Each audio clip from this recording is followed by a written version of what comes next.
ও বাবা যারা শুধু তাই নয়, কবরের ভিতরে মুনকার নাকির এবার দেওয়া শুরু করবে বাবা। মুনকার নাকিরের প্রশ্ন উত্তর হয়ে যাবার পরে যদি ওই আল্লাহর বান্দা বলতে পারে আর না বলতে পারে, দুটো পুরস্কার দেওয়া আছে। যদি বলতে পারে আল্লাহ বলবে ফেরেশতারা এ আমার বান্দা ছিল, ও ফেরেশতারা আমার জান্নাতের সঙ্গে ওর কবরের কানেকশন জুড়িয়ে দাও। আর যদি না বলতে পারে লা ইদ্রি লা ইদ্রি লা ইদ্রি, আমি কিছুই জানি না কিছুই জানি না, ওই সময় মুনকার নাকির চলে যাবেন বাবা।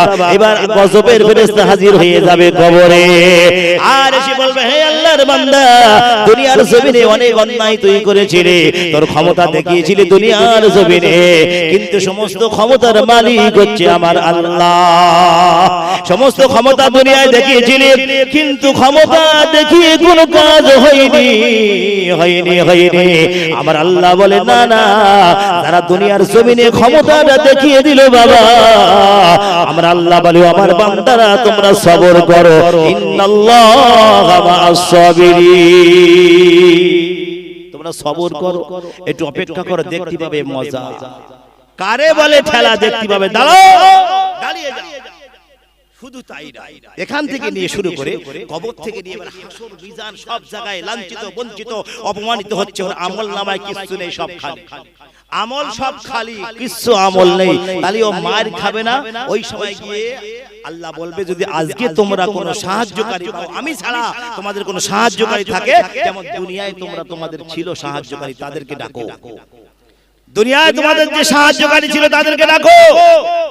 দুনিয়ায় মুসিবতে পড়ার জন্য যাকে তোমরা সাহায্যকারী হিসেবে বেছে নিয়েছিলে তাদেরকে তোমরা আজ দেখো, দেখে তাদের কাছে জিজ্ঞাসা করো আজকে তোমাকে কে সাহায্য করবে। আল্লাহ পাক কোরআনে বলেন ওয়ামা লিযালিমিনা মিন আনসার, জালেমদের কোনো সাহায্যকারী সেদিন হবে না। ও বাবাজিরা বলে আলোচনা করব, আমি যে কথা বলছিলাম মাওলানা আশরাফ আলী থানভী রাহমাতুল্লাহ আলাইহি বাবা ওই সময় সূরা ফাতিহা ভুলে গেলেন, সূরা ফাতিহা পড়তে পারে না। বাড়িতে যে মার কাছে বলে আম্মাজান পায়ে ধরে ক্ষমা চাই, আম্মাজান আমাকে maaf করে দেন, আমি যে অপরাধ করেছি আমার অপরাধের কি কোনো ক্ষমা হবে না।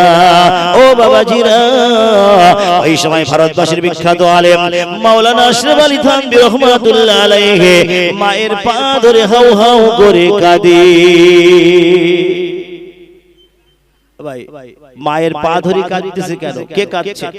ভারতবর্ষের বিখ্যাত আলেম তৎকালীন জামানা, এখনো পর্যন্ত সে আজকে কিনা মায়ের পা ধরে কাঁদতেছে কেন? পীরের সঙ্গে বেয়াদবি করেছে, পায়ে ধরে হাউ হাউ করে কাঁদতেছে। ও আমার বাবাজিরা ওই সময় তার আম্মা জান নিয়ে যায় হাজী ইমদাদুল্লাহ মুহাজির মাক্কি রাহমাতুল্লাহ আলাইহি দরবারে। হাজী ইমদাদুল্লাহ মুহাজির মাক্কির কাছে যখন আশরাফ আলী থানভী রাহমাতুল্লাহ আলাইহি চলে যায়, এমন সময় হাজী ইমদাদুল্লাহ মুহাজির মাক্কি দূর থেকে বলে আশরাফ আলী খবরদার আমার কাছে আসিস না, আমি কাফিয়া পর্যন্ত লেখাপড়া জানি, আমার কাছে খবরদার তুই প্রবেশ করিস না। ও বাবাজিরা এই সময় মাওলানা আশরাফ আলী থানভী রাহমাতুল্লাহ আলাইহি হাজী ইমদাদুল্লাহর দরবারে হাজির হয়ে যায়। হুজুরের দুই পা ধরে হাউ হাউ করে কাঁদে, হুজুর আমি জীবনে অনেক বড় ভুল করেছি, বলে আসিস না আমার কাছে, আমি তো মাত্র কাফিয়া পর্যন্ত লেখাপড়া জানি, আসিস না আমার কাছে, আসিস না, প্রয়োজন নাই আসার, কোনো দরকার না আমার কাছে আসার, আসলি কেন? বলে হুজুর পায়ে ধরে, হুজুরের পা ধরে হাউ হাউ করে কাঁদতেছে না, হুজুরের পা ধরে কাঁদতেছে। হুজুর বলছে ঠিক আছে আমার দরবারে 6 মাস জুতো সোজা কর। কি বললো? আমার দরবারে 6 মাস জুতো সোজা করবি, আমার কাছে যে মুরিদরা আসবে এই মুরিদদের জুতোগুলো সোজা করবি 6 মাস, তারপরে তোর জন্য আলাদা চিন্তা ভাবনা করব যে তোকে maaf করব না এভাবেই তোকে ছেড়ে দেব, 6 মাস জুতো সোজা। ও আমার বাবাজিরা ওই সময় হাজী ইমদাদুল্লাহ মুহাজির মাক্কি রাহমাতুল্লাহ আলাইহি বলেছিল আশরাফ আলী 6 মাস আমার দরবারে জুতো সোজা কর, আমার কাছে যতগুলো মুরিদ আসে সমস্ত মুরিদের জুতোগুলো তুই সোজা কর। 6 মাস পরে হুজুর বলেছিল আশরাফ আলী আমি তোকে যা maaf করে দিলাম, আমি তোকে ক্ষমা করে দিলাম। ও বাবাজিরা আশরাফ আলী থানভী রাহমাতুল্লাহ রাহমাতুল্লাহ আলাইহি এইবার যখন মাগরিবের নামাজ আদায় করতে গেলেন মসজিদে, সূরা ফাতিহা পড়া শুরু করে দিলেন। নারায়ে তাকবীর, নারায়ে তাকবীর, একটু দরুদ শরীফ আল্লাহুম্মা। ভাই মাইকে বহুত ডিস্টার্ব হচ্ছে, প্রচুর ডিস্টার্ব হচ্ছে। ওয়ালা আলি সাইয়্যিদিনা।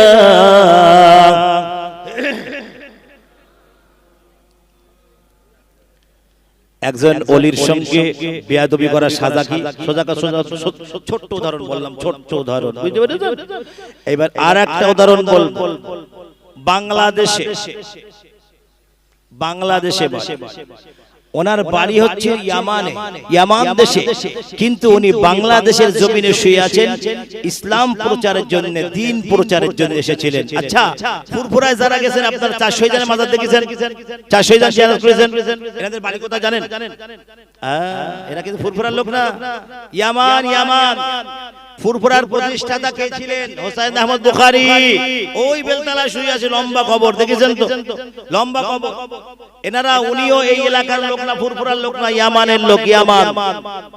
আমি কথাগুলো একটু বলে নিই, আপনাদের বুঝিয়ে দিই। যে 4 শহীদানরা কোথাকার এলাকার না। বাংলাদেশে আমি যত পীরের কথা বলবো, একটাও বাংলাদেশের নয়। কেউ ইয়ামান, কেউ বাগদাদ। ইয়ামান, বাগদাদ। কেন? তারা ওখান থেকে বাংলাদেশে কেন এসেছিলেন? আজকে সোজাসুজি শোনেন। মুজাদ্দিদুল জামান যদি ফুরফুরার জমিনে না আসতো, আল্লামা রুহুল আমিন রাহমাতুল্লাহ আলাইহি বসিরহাটের জমিনে না আসতো, তাহলে কি হতো বলেন তো? বাংলার মানুষ টুপি পরা, দাড়ি রাখা জানতো না। কথাগুলো মানে না মানে, এটাই বাস্তব, এটাই বাস্তব কথা। কারণ মুজাদ্দিদুল জামান না আসতেন, মুসলমান, পশ্চিম বাংলার মুসলমান দাড়ি রাখা জানতো না। হুজুরের ওসিলা, একবার জোরে বলবেন না সুবহানাল্লাহ। সব মুজাদ্দিদুল জামানের ওসিলা। আজকে 4 শহীদান। ফুরফুরার আদি নাম ছিল বালিয়াবাসী, মনে রাখবেন। বাগদি রাজা, 4 শহীদানের পাশে যে পুকুরটা আছে, এই পুকুরটা ছিল বাগদি রাজা জিয়াদ কুন্ডু। সুতরাং এই 4 শহীদান আর ফুরফুরার প্রতিষ্ঠাতা হোসেন আহমদ বুখারী গাজী রাহমাতুল্লাহ আলাইহি, এনারা সবাই ইয়ামানের অধিবাসী। দিল্লি তৎকালীন জামানা, দিল্লি ছিল ইসলামের প্রাণকেন্দ্র। দেশ বিদেশ থেকে মানুষ ইসলাম শেখার জন্য ফুরফুরার জমিনে, দিল্লির জমিনে আসতো। দিল্লির তৎকালীন সুলতান ছিলেন আলাউদ্দিন খিলজি রাহমাতুল্লাহ আলাইহি। মনে করবেন, নামগুলো স্মরণ করবেন। আরো সুলতান আছেন, শামসুদ্দিন আল তামাশ বাদশা। তারপরে তো মোগলদের পরে, মোগলদের আগের কথা বলছি, এটা আমি মোগলদের আগের কথা। এখন আলাউদ্দিন খিলজির জামানায় এনারা যখন দিল্লি আসলো ইসলাম শেখার জন্য, দ্বীন হাসিল করার জন্য, রাসূল বলেছেন তোমাকে দ্বীন ইলম অর্জন করতে যদি চীনে যেতে হয়, তথাপি তোমাকে যেতে হবে চীনে, ইসলাম শেখার জন্য, দ্বীন শেখার জন্য। তোমার দেশ থেকে তুমি যদি বাইরে যেতে হয়, তাও তোমাকে যেতে হবে ইসলাম শেখার জন্য। তো 4 শহীদান আর ফুরফুরার প্রতিষ্ঠাতা, এনারা ছিলেন তৎকালীন জামানায় দিল্লি। আর ওই বালিয়া বাসন্তীতে বসবাসকারী একজন মুসলিম ফকির সাহেব, খুব গরিব মানুষ, তার কোনো সন্তান ছিল না। একদিন সে মনে মনে করছে, আল্লাহ যদি আমার একটা সন্তান দেন, তাহলে আমি একটা, সেই সন্তান পাওয়ার পরে আমি তোমার নামে একটা গরু কুরবানি করব। একবার জোরে বলুন সুবহানাল্লাহ। গরু কুরবানি করব। সন্তান আল্লাহ দিয়েছে তাকে। বাগদি রাজার অধীনে বসবাস করত সে। সন্তান হলে সে তার মান্যত অনুযায়ী একটা গরু জবাহ করেছে। গরু জবাহ করার পরে কি হলো? এই খবরটা বাগদি রাজার কাছে পৌঁছে গেছে। বাগদি রাজা বলে, টেনে নেয় চাচা। কে বলছে? বাগদি রাজা বলছে, টেনে নেয়। টেনে এনে তার ছোট্ট শিশুকে জবাই করে দিল, ছোট্ট বাচ্চাকে জবাই করে দিল বাগদি রাজা। এই দুঃখের খবর, একটা শোক তাপের বিষয় নিয়ে দুজন স্বামী স্ত্রী তৎকালীন জামানায় হেঁটে হেঁটে, পায়ে হেঁটে দিল্লি চলে গেল। রাজধানী দিল্লিতে আলাউদ্দিন খিলজির কাছে এই বিচার ফয়সালা দিল যে হুজুর, আমরা অনেক কষ্ট করে এসেছি, সেই হুগলি জেলা থেকে, ভারত পশ্চিম বাংলার হুগলি জেলা থেকে আমরা হেঁটে হেঁটে আপনার দরবারে এসেছি হুজুর, ন্যায় বিচারের আশায়। হুজুর আমাদের বিচার করে দেন। ও আমার বাবা জেরা, ওই সময় আলাউদ্দিন খিলজি রহমাতুল্লাহ আলাইহি বাবা 40 জনের একটা বাহিনী পাঠিয়ে দিলেন বাবা। এই 40 জনের বাহিনী 20 জন রয়ে গেল ফুরফুরা, 20 জন রয়ে গেল পান্ডুয়ার। শাহ সুফি সুলতান রহমাতুল্লাহ আলাইহি যেখানে শুয়ে আছেন বাবা, পান্ডুয়ায় গরুহাটার পাশে ওনার মাজার আছে। পীর শাহ সুফি সুলতান রহমাতুল্লাহ আলাইহি উনি ওই 20 জনের কমান্ডার লিডার ছিলেন বাবা। আর এই 20 জনের কমান্ডার লিডার হোসেন আহমদ বুখারী কাজী রহমাতুল্লাহ আলাইহি ফুরফুরার বেলতলার জমিনে শুয়ে আছেন বাবা। এই 40 জনের কাফেলা দিল্লি থেকে ফুরফুরার জমিনে পাঠিয়ে দিলে। কে পাঠালেন? আলাউদ্দিন খিলজি। উনি আল্লাহর ওলি। আলাউদ্দিন খিলজি আল্লাহর ওলি ছিলেন বাবা, মস্ত বড় আল্লাহর ওলি ছিলেন। ওই সময় দিল্লি থেকে পায়ে হেঁটে ও বাবা জেরা, কেউ বালিয়া বাসন্তীতে আসলো আর কেউ গেলেন বাবা। এমন জায়গা রেখে গেলেন শাহজালাল ইয়ামানি, আর সইতে পারলেন না। এমন ভাবে গরম নজরে যখন তাকিয়েছে বাবা, ওই সময় গরম নজরে তাকানোর সঙ্গে সঙ্গে ওই মহিলাগুলো বলে আগুন হয়ে ছাই হয়ে গেল। নারায়ে তাকবীর। একটু দরুদ শরীফ আল্লাহুম্মা, একটু দরুদ শরীফ বলে। হ্যালো, কি আছে?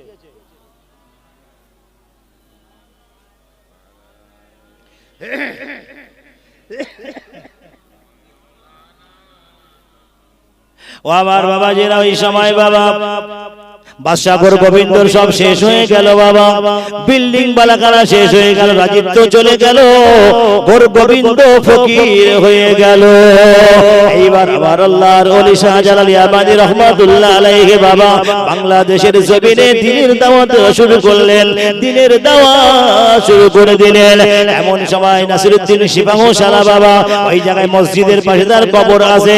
হুজুর আমার ইন্তেকালের আগে বলেছিল, হে বাংলাদেশের মানুষেরা, হে সিলেটের মানুষেরা, আমি নাসিরউদ্দিন চাই না আমার ইন্তেকালের পরে আমার পা দুখানা আল্লাহর ঘরের দিকে থাক। আমার ইন্তেকালের পরে তোমরা আমার মাথাটা পশ্চিম দিকে দেবে আর পা দুখানা পূব দিকে দিয়ে দেবে। সিলেটের মানুষেরা, ফতোয়ার অভাব নাই বাবা, ফতোয়ার বাজের অভাব নাই। ওই সময় একজন ফতোয়া দিলেন, না না না, এইভাবে কবর দেওয়া যাবে না। আচ্ছা, আল্লাহ যদি বলে তো সমস্যা কোথায়? নাসিরউদ্দিন হচ্ছে আল্লাহর ওলি, এত বড় আল্লাহর ওলি বাবা। তিনি মনে মনে করে, আল্লাহ ইন্তেকালের পরে আমার পা দুখানা মসজিদের দিকে থাক, আমি নাসিরউদ্দিন চাই না। তার মানে আমার পা পূব দিকে থাক, মাথা উত্তর দিকে থাকবে, এমন একটা জায়গা সেখানে পাশে মসজিদ। সিলেটের জমিনে শাহজালাল ইয়ামানি শুয়ে আছেন, মস্ত বড় আল্লাহর ওলি শাহজালাল ইয়ামানি। এবার নাসিরউদ্দিন সিপাহসালা ইন্তেকালের সব আমি মেন ঘটনাগুলো শুধু বলতেছি, বুঝতে পারতেছেন? নাসিরউদ্দিন সিপাহসালা ইন্তেকাল করলেন, ইন্তেকালের পরে এইবার তাকে উত্তর দক্ষিণে কবর দেওয়া হয়েছে। ফতোয়া দিয়েছে, ফতোয়ার তো অভাব নেই। শোনেন, কিছু কিছু জিনিস আছে যেগুলো ফতোয়া চলে না। মনে রাখবেন, ফতোয়া চলে না। যদি এখানে মারেফাতের কথা বলি, এক করে মারেফাতের ওয়াজ করি, কিছু মানুষ ফতোয়া দেবে হুজুর কাফের হয়ে গেছে। বুঝতে পারতেছেন তো? কারণ মারেফাতি এমন একটা আলোচনা যার কোনো দলিল নাই, দলিল থাকে না। সুতরাং এখন নাসিরউদ্দিন সিপাহসালা পূব পশ্চিম মাটি দেয়নি, উত্তর দক্ষিণ মাটি দিয়েছে। মাটি দেওয়ার কিছুক্ষণ পর যখন সবাই লোক চলে গেল, এমন সময় দেখলো বিকট আওয়াজ হয়েছে। আওয়াজ হওয়ার পরে হুজুরের কবরটা পূব পশ্চিম হয়ে গেছে। একবার জোরে বলুন সুবহানাল্লাহ, নারায়ে তাকবীর, নারায়ে তাকবীর। ও আমার বাবা জেরা, এবার আমি বলি বাবা শেখ ফরিদের কথা বলি। শেখ ফরিদউদ্দিন শাহজালাল রহমাতুল্লাহ আলাইহি এত বড় আল্লাহর ওলি, এত বড় আল্লাহর ওলি। ছোটবেলায় বাবা আম্মা জান শিখিয়ে দিত, বাবা নামাজ পড়ো, নামাজ পড়ো, নামাজের ভিতরে তুমি মিষ্টি পাবে। ছোট্টবেলায় মা বলতেছে নামাজ পড়ো, নামাজের ভিতরে মিষ্টি পাবে। এখন আমাদের এখনকার জামানায় মা কি বলে? ছেলেবেলে ঝামেলা করছে, টিভিটা চালাও না, ছেলে কাঁদতে দেখতে পাচ্ছেন, দুধ খাচ্ছে না, টিভিটা চালাও না। আরে বাবা, কি সিস্টেম! ছেলে কাঁদতে টিভি চালাও, আর ছেলে কান্না বন্ধ হবে। তো এই যখন বলা হবে তো কি হবে? শেখ ফরিদ হবে না অন্য কোন ফরিদ হবে? বুঝতে পারতেছেন? এখনকার জামানা যেমন চলতেছে, রুহু যেমন আসছে, যেমন রুহু আসতেছে, ফেরেশতা তেমন তৈরি হয়ে রয়েছে। সোজা কথা। এখন শেখ ফরিদের মা বলতেছে বাবা ফরিদ নামাজ পড়ো আল্লাহ পাক মিষ্টি দেবে। ওনার নামের শেষে লকাব আছে শাকারগঞ্জ। শাকার মানে মিষ্টি জাতীয় কোনো জিনিস, চিনি গুড় যাই বলেন মিষ্টি জাতীয় জিনিস, এই লকাবটা ওনার নামের লাস্টে দেওয়া হয়েছে। এখন হুজুর নামাজ পড়ে আর মা আগের থেকে নামাজের পাটির তলায় চিনি বা মিষ্টি বাতাসা রেখে দেয়। নামাজের শেষে ওনার পাটি ওসো করে আর মিষ্টি পাই খায়, আর এই মিষ্টির লোভে নামাজ পড়ে। একদিন শেখ ফরিদ জঙ্গলে গেছে হরিণ শিকার করতে, ছেলেদের সঙ্গে একসঙ্গে বন্ধু বান্ধব জঙ্গলে গেছে হরিণ শিকার করতে। এখন মা চিন্তা করতে, তাই তো আজকে তোমার বাবা ওখানে নামাজ পড়বে জঙ্গলে, জঙ্গলে গিয়েও নামাজ যায় নামাজ হিসাবে নামাজ পড়বে, তাহলে ওখানে মিষ্টি আজকে কে রাখবে? আমি নাই বাড়ি রেখে দিতাম, ওখানে জঙ্গলে কে রাখবে? আল্লাহ নবী আল্লাহর হাবিব দো জাহানের বাদশা শফিউল মুজনাবিন রাহমাতাল লিল আলামিন জনাবে মুহাম্মদ রাসূলুল্লাহ সাল্লাল্লাহু আলাইহি ওয়াসাল্লাম নবী আমার সোনার জবানে বলেন সাহাবীরা ও সাহাবীরা, মানুষ যখন মারা যায় তাদের মুখটা কাবার দিকে ঘোরানো হয় বাবা। মানুষ যখন ইন্তেকাল করে তাদের মুখটা কাবার দিকে ঘুরিয়ে দেওয়া হয়। আমার নবী বলেন ও সাহাবীরা, আমার ইন্তেকালের পরে আমার মুখটা ইয়ামানের দিকে যেন ঘুরিয়ে দেওয়া হয়। নারায়ে তাকবীর, নারায়ে তাকবীর। ও বাবাজিরা, সাহাবারা জিজ্ঞাসা করেছিল ইয়া রাসূলুল্লাহ ইয়া হাবিবাল্লাহ হুজুর, আপনি বলেছেন মানুষ ইন্তেকালের পরে তার মুখটা কাবার দিকে ঘুরিয়ে দিতে, আর আপনি নবী বলছেন আপনার মুখটা ইয়ামানের দিকে ঘুরিয়ে দিতে। নবী আমার সোনার জবানে বলেছেন ও সাহাবীরা, ইয়ামান থেকে আমি আল্লাহর বন্ধুদের সুগন্ধ আমি নবী আমার নাকে ভেসে আসছে।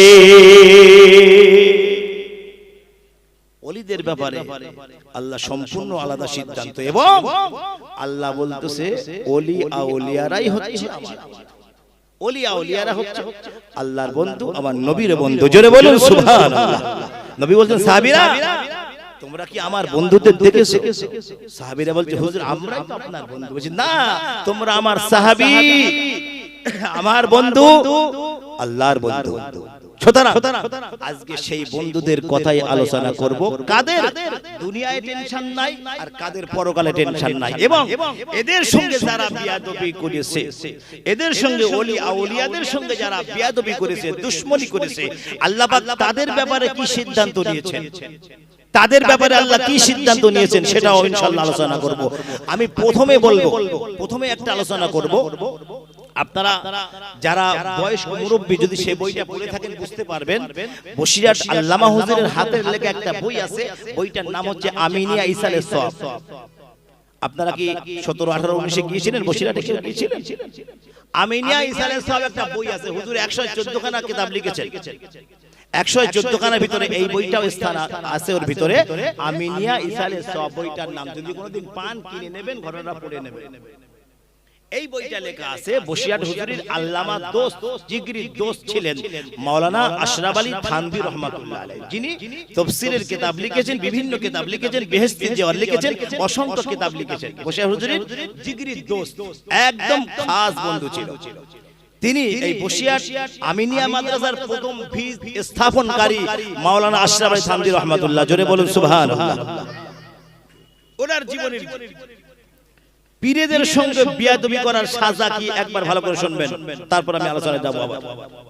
ওনার জামানায় ওনার মা ছিলেন মুরিদ হাজী ইমদাদুল্লাহ মুহাজির মাক্কি রাহমাতুল্লাহ আলাইহি। বড় বড় মস্তবর আল্লাহর ওলিদের কথা বলছি, এবং সেই ওলিরা সব কানেকশন ছিল মুজাদ্দিদ জামানের সঙ্গে, বসিরহাট আল্লামা হুজুরের সঙ্গে সব কানেকশন ছিল, যেটা আমরা এখন জানি না।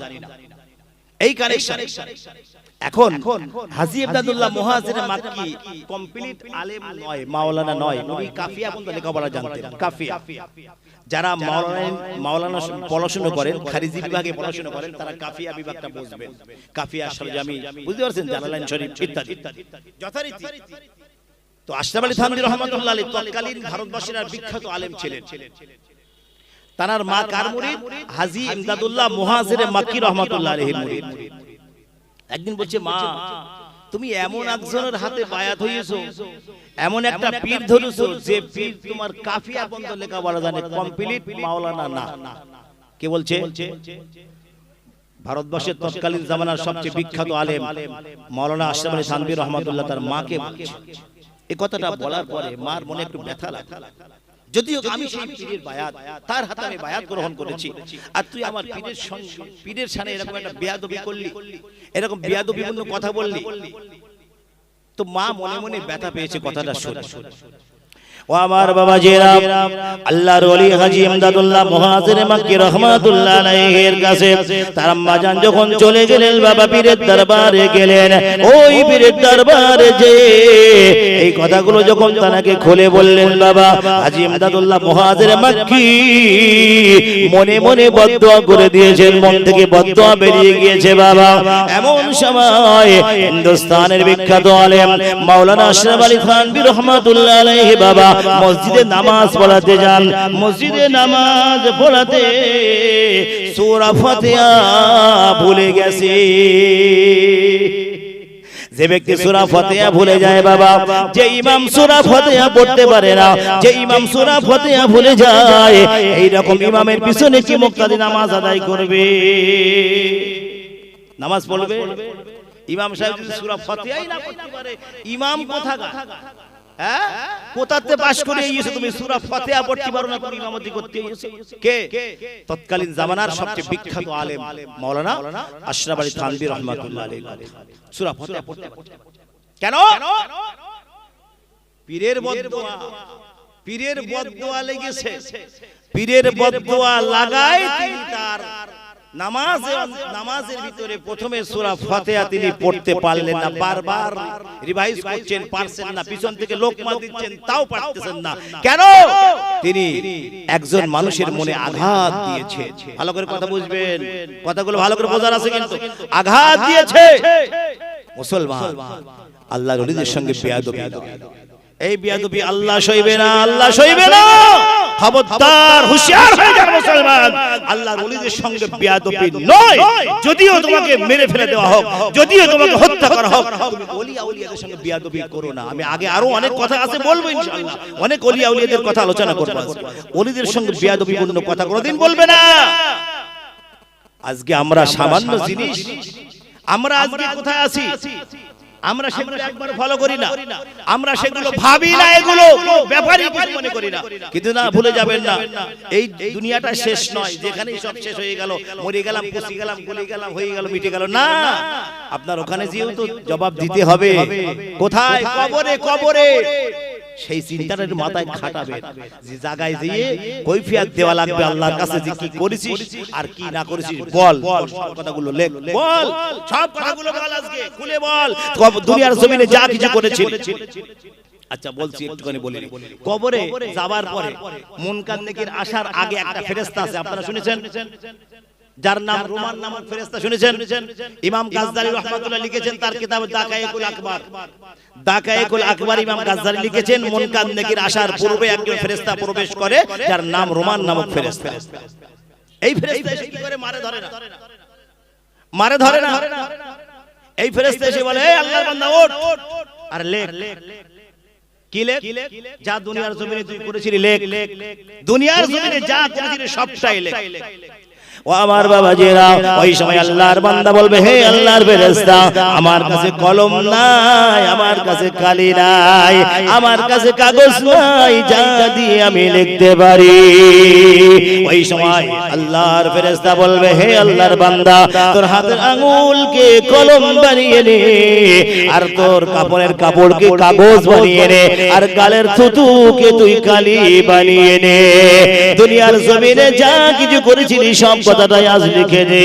ও বাবাজিরা, না না না, কোন সময় আল্লাহর বান্দা লিখতে চাইবে না বাবা, ওই সময় রোমান নামক ফেরেশতা এত জোরে চিৎকার করবে, এত জোরে চিৎকার করবে না, লেখা ছাড়া কোনো গতি হবে না। এবার লেখা শুরু হলো। মসজিদে 10,000 টাকা দান করেছিলাম, লিখে দিল বাবা। মাদ্রাসায় দিয়েছিলাম, লিখে দিল। এতিমখানায় দিয়েছিলাম, লিখে দিল। আমার বাড়িতে ভিখারি এসেছিল, তাকে সাহায্য করেছিলাম, লিখে দিল। সমস্ত ভালো কাজগুলো লেখা হয়ে গেল। এইবার খারাপ কাজের নাম্বার যখন চলে আসলো, না না পরের মাল না বলে আত্মসাৎ করেছিলাম, আমার গায়ে জোর ছিল, ক্ষমতা ছিল, আমি ক্ষমতার বলে সবকিছু শেষ করে দিয়েছিলাম। একটা ফোন করলে সমস্ত সমস্যার সমাধান হয়ে যেত দুনিয়ার জমিনে। ওই কথাগুলো লেখার জন্য রোমান নামক ফেরেশতা এত জোরে চিৎকার করবে, হে আল্লাহর বান্দা, দুনিয়ার জমিনে যা কিছু করেছিস সব কথাগুলো লিখে দে। আগে লিখবে ভালো কাজ, কথা শুনছেন? আগে লিখবে ভালো কাজগুলো, তারপরে খারাপ কাজের নাম্বার যখন আসবে আর লেখা লিখতে চাইবে না, লিখতে চাইবে না। ইমাম গাজ্জালী বলে ওই রোমান নামক ফেরেশতা এত জোরে চিৎকার করবে বাবা, এত জোরে চিল্লামিল্লি করবে কবরের ভিতরে, যতক্ষণ আল্লাহর বান্দা লিখে দেবে ততক্ষণ তার ছাড় হবে না। ওই আওয়াজ দুনিয়ার কোনো মানুষ শুনবে না, ওই আওয়াজ দুনিয়ার জমিনে কোনো মানুষের কানে আল্লাহ পৌঁছাবে না। রোমান নামক ফেরেশতা লেখা শুরু করলো বাবা, পরের জমি জোর করে দখল করেছিলাম, পরের জমি জোর করে দখল করে নিয়েছিলাম, ক্ষমতার বলে পরের জায়গা দখল করেছিলাম, ক্ষমতার বলে পরের জিনিসগুলো সব না বলে আমি চুরি করে নিয়েছিলাম। এইবার যখন লেখা শেষ হয়ে যাবে বাবা, ওই সময় রোমান নামক ফেরেশতা বলে লেখা যখন শেষ হয়ে যাবে তার গলায় তাবিজ বানিয়ে ওই কাগজটা জড়িয়ে দিয়ে রোমান নামক ফেরেশতা চলে যাবে, তারপরেই কবরে প্রবেশ করবে মুনকার নাকির। তার মানে যা দুনিয়ায় করেছিল সবটাই লেখ, যা করেছিলি সব কথাগুলো লিখতে হবে, আজকে কোনো রেহাই নাই। ক্ষমতার জন্য অনেক কিছু করেছিলি দুনিয়ার জমিনে, ক্ষমতা ছিল বলে করেছিলি, পাওয়ার ছিল করেছিলি, একটা ফোন করেছিলাম সমস্ত সমস্যা সমাধান করে দিয়েছিলাম। আজকে কবরে কাকে ফোন করবি, তাড়াতাড়ি ফোন কর। মুনকার নাকির বলে মান রব্বুকা মান নবিয়ুকা মান দীনুকা, নবীজির ছবি নিয়ে বলা হবে মান হাজার রাজুলা, এই ব্যক্তি সম্পর্কে তোমার ধারণা কি? ও বাবাজিরা, ওই সময় কারো ফোন কোনো কাজে আসবে না, কারোর দোহাই চলবে না, চলবে না। কাকে ফোন করবি আজ তাড়াতাড়ি করে ফোন লাগা, দুনিয়ার জমিনে কারো ফোন করে কাজ হবে না, হবে না। আজকে আমল ছাড়া কেউ চিনবে না, আমল ছাড়া তোকে কেউ বুঝবে না। কবরের মাটি দুই ধারে এসে চাপ দেওয়া শুরু করবে বাবা, দুনিয়ার জমিনে সমস্ত পাওয়ারের কথা সব ভুলে যাবে।